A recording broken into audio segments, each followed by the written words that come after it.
तुम्हारी माताजी दिखाई नहीं दे रही, कहीं गई हैं क्या?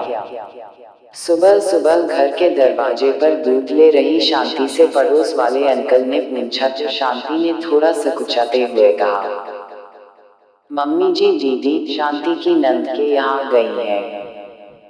जवाब सुनकर अंकल जी गुस्से में बोले, तीन तीन बबुएं हैं फिर भी उन्हें अपनी बेटी के यहाँ रहना पड़ता है। ऐसी ही बबुएं होती है जो अपनी एक सास को खुश नहीं रख सकती।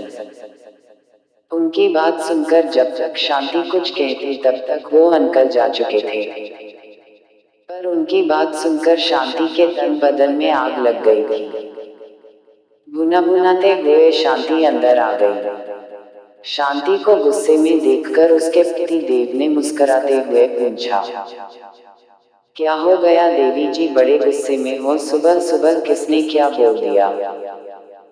देव के ये पूछते ही पड़ोसी अंकल का सारा गुस्सा शांति ने देव के ऊपर निकालते हुए कहा, मेरे गुस्से की वजह तो तुम्हारी माँ है। दोनों दीदियां जेठानियां तो दूसरे शहर में आराम से रहती हैं, उन्हें थोड़े ना पड़ोसियों की बातें सुननी पड़ती है। जब देखो तब माँ जी अपनी बेटी के यहाँ चली जाती हैं, उन्हें तो कोई कुछ नहीं कहता, पर बिना गलती के सुनना मुझ बहू को पड़ता है। बताओ देव, मैं तुम्हारी माँ का काम करने या उनकी देखभाल करने में क्या कमी रखती हूँ? वो अपनी बेटी के यहाँ अपनी मर्जी से जाती है और हर बार पड़ोसियों के ताने मुझे सुनने पड़ते हैं, जैसे मैंने उन पर जुल्म करके जबरदस्ती उन्हें वहाँ भेज दिया हो। शांति की बात सुनकर देव से कुछ कहते न बना, क्योंकि भले ही शांति की बात कड़वी थी पर सच थी। उसकी माँ अपने बेटों के यहाँ जाने से ज्यादा बेटी के यहाँ जाना पसंद करती थी। ऐसा नहीं है कि उसके बड़े भाई और भाभियां उनका ख्याल नहीं रखते, सभी उन्हें बहुत सम्मान देते हैं।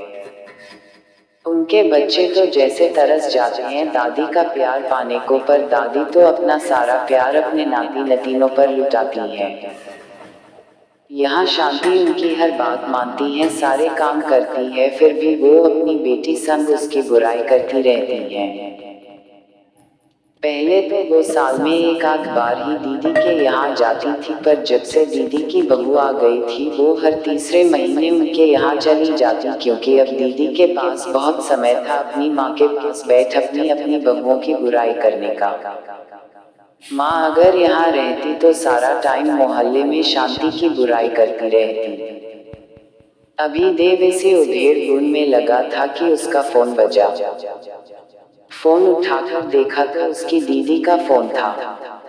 इतनी सुबह सुबह उन्होंने क्यों फोन किया होगा, ये सोचते हुए देव ने झट से फोन उठाया। हेलो दीदी।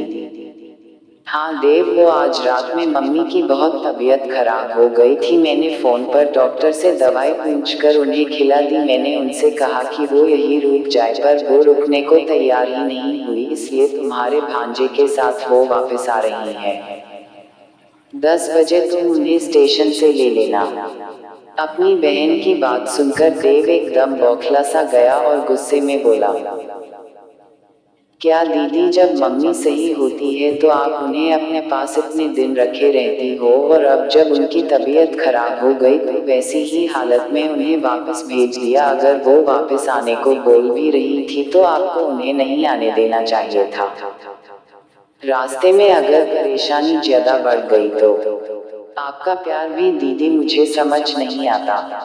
वहां से देव की दीदी बस पर देव कहती रही, क्योंकि उनके पास सच में कहने को कुछ नहीं था।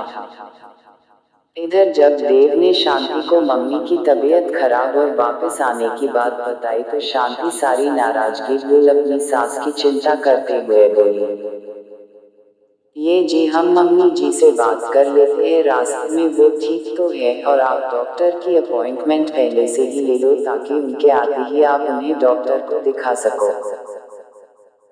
शांति की बात सुनकर देव उसे ध्यान से देखते हुए सोचने लगा, सच में ससुराल में कोई कितनी भी बुराई कर ले, बहुओं की पर जरूरत पड़ने पर बहू सारे गिले शिकवे भूल उसी शख्स की सेवा में लग जाती है जिसने उसका सबसे ज्यादा दिल दुखाया होता है।